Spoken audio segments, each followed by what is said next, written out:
Eloi, Eloi, lama sabaktany. Ilay hika farany nafoin'Andriamanitra dinika manaitra izany.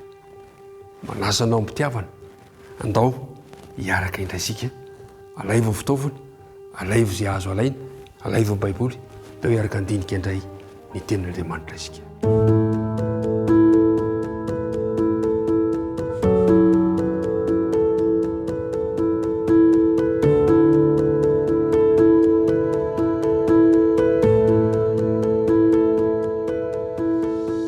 Amin'ny fofeno fifaliana indray no hiarabako anao sy hitafako aminao nyity fotoana manokana maraina ity iarahantsika manohy ny dindinika izay efa nifanaovantsika tamin'ny lasa.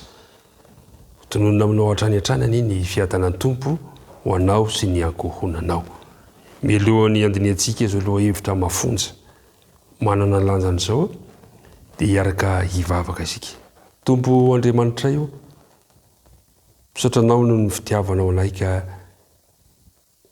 nampiaoninao indray amin'ny lalazao fandarana izao zahay. Hiaraka andinika ny teninao, mangataka ny fanahin'ny fitariana izahay, mangataka ny fanena masina izay mba ampianatra anay, aringany ny teny tsy handalo fotsiny aminay, fa kosa hitondra soa, hitondra fanavaozana ho an'tsirairay avy. Dia mitahiry izao mpiaino izao, anaran'i Jesosy. Amen.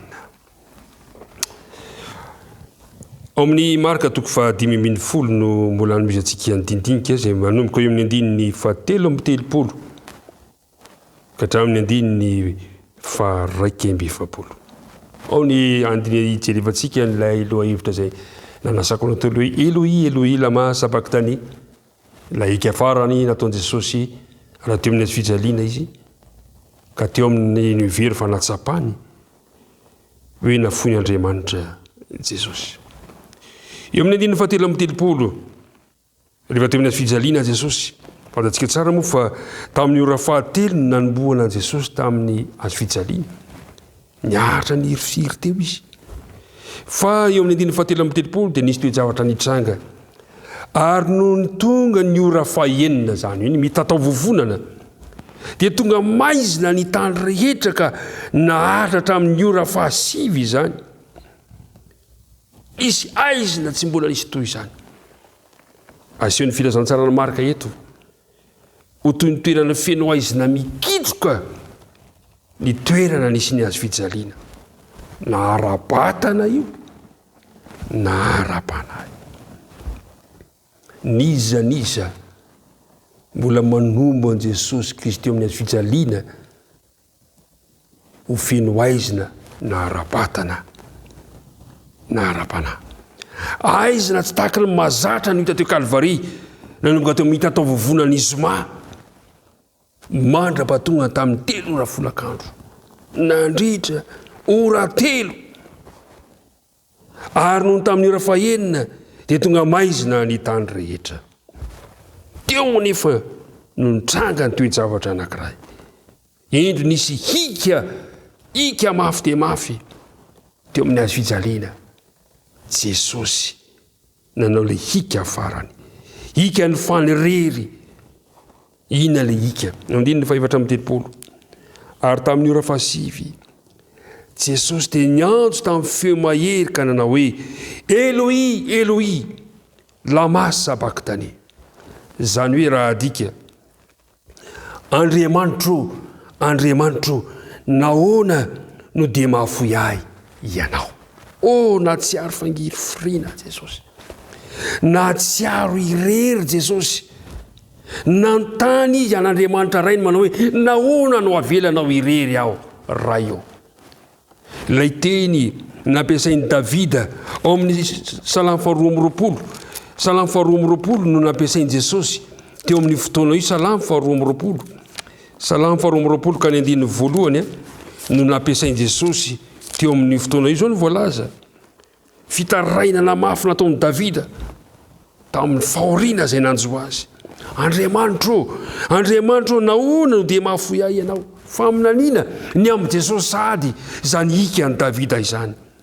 lavitra famonjena ny tenin'ny fitarainako. Andriamanitra miantso aho noho ny andro nefa tsy mamaly anao, ary noho ny alina nefa tsy mahita fihonona anao. Natsiaro ho irery Jesosy ka dia niika izy, niantso izy. Ry mpiara-mianatra, marina fa teti-dratsan'olombelona ny namononan'i Jesosy. Fa saingy kosa tanteraka ny sitrapon'Andriamanitra. Maty Jesosy mba ho famonjena antsika tsirairay avy. Eto dia eo amin'ny toe-javatra io dia toa nampitahaina ny fanaovana batisa an' Jesosy sy ilay fahafatesan'i Kristy. Misy ifandraisana zany amin'ny batisa an' Jesosy ity toe-javatra. Indeo vakitsika ny ilay toe-javatra nitranga eo amin'ny andininy manaraka teo hoe ary ny sasana andiny 5:30. Ary ny sasana izay nijanona teo raha nary izany dia nanao hoe indro miantso an'ily izy. Ary ny anankiray ny azakazaka dia nanatsopoka ny siponjy tamin'ny vinaingitra ka notoezany tamin'ny volotara dia natono notetsefon'i Jesosy fa ho izy aoko izahantsika ianao avy ampidina azy Eli na tsia. Ary Jesosy niantso teo amin'ny feo mahery dia afaka ny ainy. Ary ny efitra lamba teo amin'ny tempoly dia tritra ny zara roa hatrany ambony ka hatrany ambany.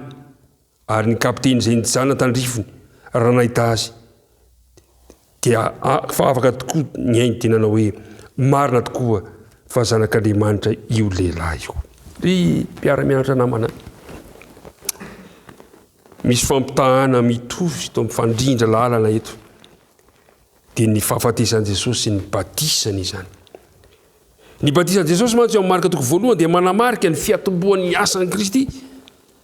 Ary eto kosa eo amin'ny azo fijaliana dia maneho ny faratampo ny tanjony asa izay nataon'i Jesosy. Maty mba ho avitra hisolo aho sy hisolo anao. Tanteraka ny faminanian'i Daniela toko 9, ny 4:20 sy ny 7:20 teo amin'ny hafatesan'i Jesosy. Tritra ny lamba teo amin'ny tempoly. Ny fitritra ny lamba teo amin'ny tempoly dia manondro ny fahatanterahany fanavotan'ny fanatitra satria mifanena eto ny tena izy sy ny tandindona vanim-potoana vaovao eo amin'ny tantara ny famonjena no manomboka teo amin'ny hafatesan'i Jesosy. Ka raha niteny Jesosy Eloi Eloi lama sabakitany, tanteraka le hoe nafoin'Andriamanitra izy. Fa saingy izao kosa ny namoizan'Andriamanitra azy dia nitondra famonjena ho an'ny tsirairay avy amintsika. Aoka ho faly isika fa maty ho antsika Jesosy. Raha isika no tokony no mbola teo amin'ny azo fijaliana no fahotako sy ny fahotanao, Jesosy kosa indro nanaiky an'izany koa mahafaly anay indray no mitarika anao dia ampahery anao fa naka ny toeranao Jesosy mba hanananao fiainana mandrakizay. Koa ny antso izay ataoko aminao raiso izy, raiso Jesosy. Fa toy izao ny tiavan'Andriamanitra zao tontolo izao, nomeny ny zanalay tokana mba tsy ho very izay rehetra mino azy fa hanana ny fiainana mandrakizay ho anao any izany fiainana izany. Ivavaka isika. Andriamanitra rainay any an-danitro, misaotra anao indray izahay ny amin'izany dindinika izany.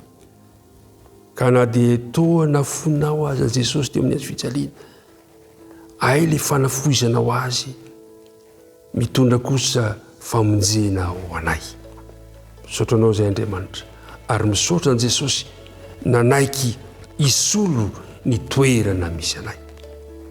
Koa engene ny famonjena izay natolo Jesosy dia mba ho raisinay am-pifaliana izany ary ho raisiny izay miaino izao fandarana izao ihany koa. Ka raha hiatrika tontolo andro izay dia mba ho tontolo andro feno fifaliana ny tontolo andronay satria namonjy anay ianao androany. Naran'i Kristy nangatanany vavaka. Amen.